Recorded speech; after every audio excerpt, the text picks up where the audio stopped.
In this course, you will gain a new perspective so that you can come up with creative ideas for creating projects or prototype. Who can watch this course? Students, researcher, or anyone who is interested in making physical computing, embedded system or Arduino project or prototype, then he or she can watch this course. Who want to make a prototype for presenting in exhibition or want to create an innovative product for their startup, then this course will be helpful for them. Who want to convert imagination into reality. There are students who keep thinking new ideas, imagine new ideas, and they want to convert that ideas into reality. Then this course will be very helpful for them.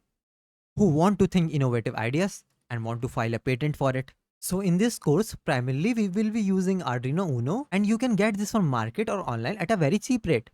Let's see the topic which we will cover in this course. So we will start with Arduino Uno. We will talk about microcontroller. We will be talking about different type of sensors like temperature sensor, light sensor, sound sensor, accelerometer, force sensor, magnetic sensors, and we will talk about lot of other sensors as well. So from the previous video, you know that sensors are used to convert physical world into digital world so that we can understand our physical world and we can process the data using the microcontroller in the digital world.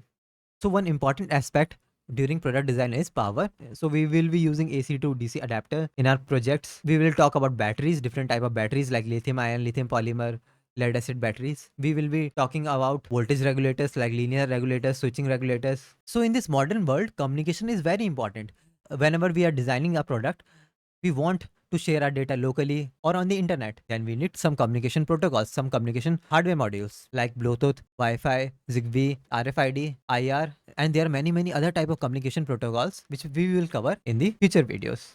Apart from this, there are ways through which we can produce the output in the physical world using output devices. Like if we want to produce a sound, we can produce it using the speaker. If we want to produce physical phenomena like motion in our physical world, we can use motor. To produce light, we will be talking about LED laser.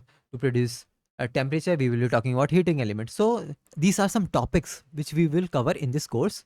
So is this syllabus complete?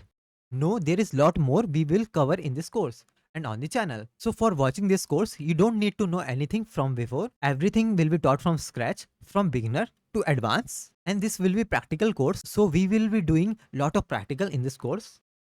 This course will cover a variety of concepts, not just related to Arduino. So these are fundamental ideas that work with any development board or microcontroller. So after completing this course, whenever you want to create your own product or project, you don't always use Arduino Uno. It's not efficient in all your projects. So you have to decide whether your project can be made using Arduino Uno or there are better ways to implement your project using some other microcontrollers. So you can easily use them after completing this course. From where you can buy the electronics component used in this course. So you can buy them online. There are lots of websites you can search on internet. You can buy offline from any robotics or IoT electronics shops. So if you find this video interesting and helpful, please like, share, subscribe and comment. We will be meeting in the next video. Bye bye.